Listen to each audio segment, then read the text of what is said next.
Hey folks, and today we're talking about The Thing. Yeah, John Carpenter's 1982 horror classic about a bunch of guys trapped in Antarctica with a shape-shifting alien. You know, kinda like Thanksgiving with your in-laws, except the paranoia's slightly lower. Alright, so the movie takes place in Antarctica, which, already seems like a terrible place to be. It's freezing, you're stuck with the same 12 guys all year, and the only entertainment is watching Jeopardy reruns on VHS. But things get way worse when a dog runs into their camp. Now, normally a dog showing up is, a good thing. But this isn't just any dog. This is an alien dog. Yeah, turns out some Norwegian guys were chasing it in a helicopter, trying to kill it. But our heroes don't know that. So they bring it inside. Bad move. Next thing you know, the dog's face splits open like a nightmare fruit and starts absorbing other dogs. Yeah, real heartwarming stuff. From there, the paranoia kicks in. Because see, this thing can take the form of anyone.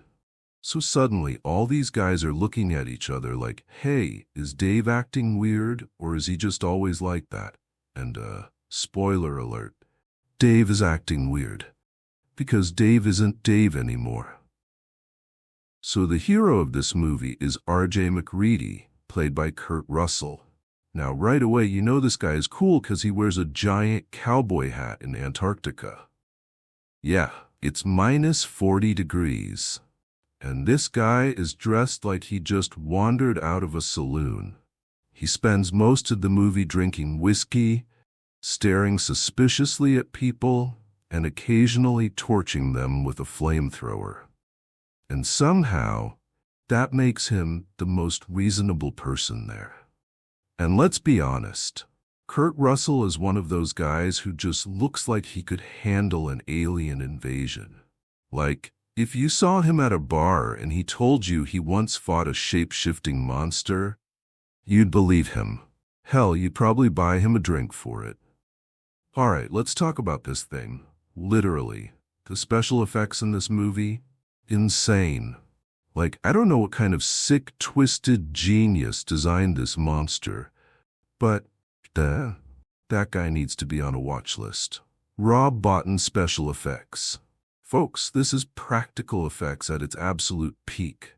No CGI, no digital trickery, just a bunch of insanely creative makeup, puppetry, and some stuff that I'm pretty sure violated a few health codes. The transformations in this movie are disgusting. You got head stretching, limbs growing into spider legs, and entire bodies twisting into horrors that should not exist. And the best part? These effects still hold up. Like, 40 years later, this movie still makes you go, oh, I don't feel so good.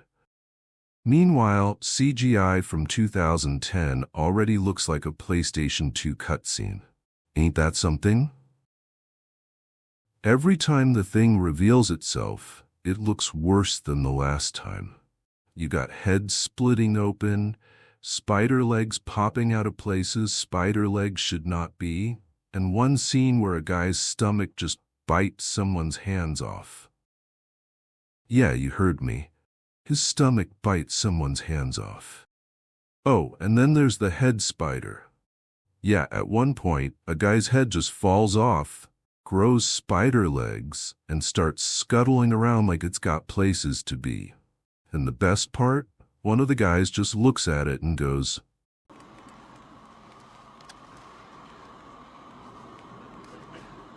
You gotta be fucking kidding.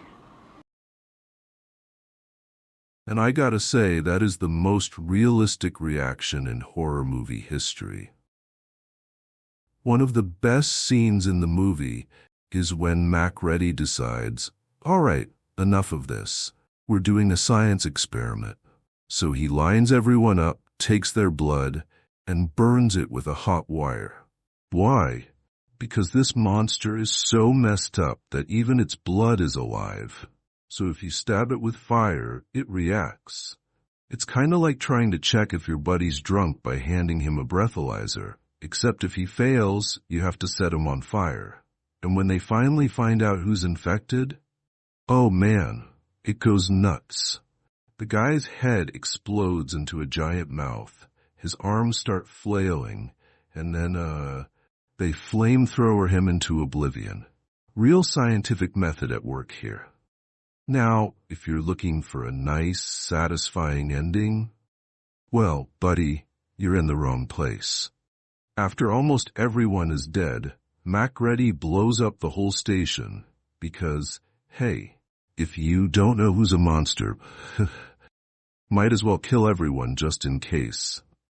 And then we get the final scene. Macready and this other guy, Childs, just sitting there in the snow, freezing to death. Neither of them knows if the other one is the thing, and honestly, at this point they're too tired to care. So what do? Do they fight? Do they run? No, they just sit there drinking whiskey, waiting to freeze to death. And that's it. That's the ending. No answers, no closure. Just two guys waiting for the inevitable.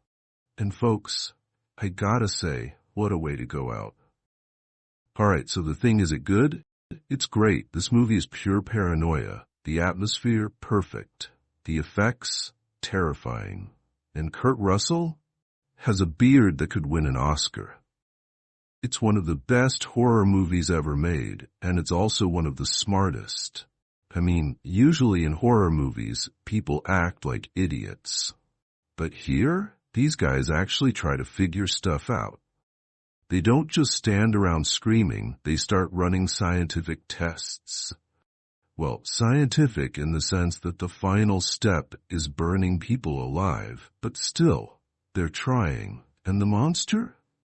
Oh man, disgusting. It's like the worst parts of every nightmare combined. If you don't like body horror, don't eat spaghetti before watching this one. If you haven't seen The Thing, do yourself a favor, watch it, or don't. But if you don't, well, don't come crying to me when your dog turns into a giant writhing flesh monster in the middle of the night. Alright, that's it for me. Comment, hit the like button, and subscribe, unless your blood screams when you stab it with a hot wire. In that case, I'm getting my flamethrower. See you next time.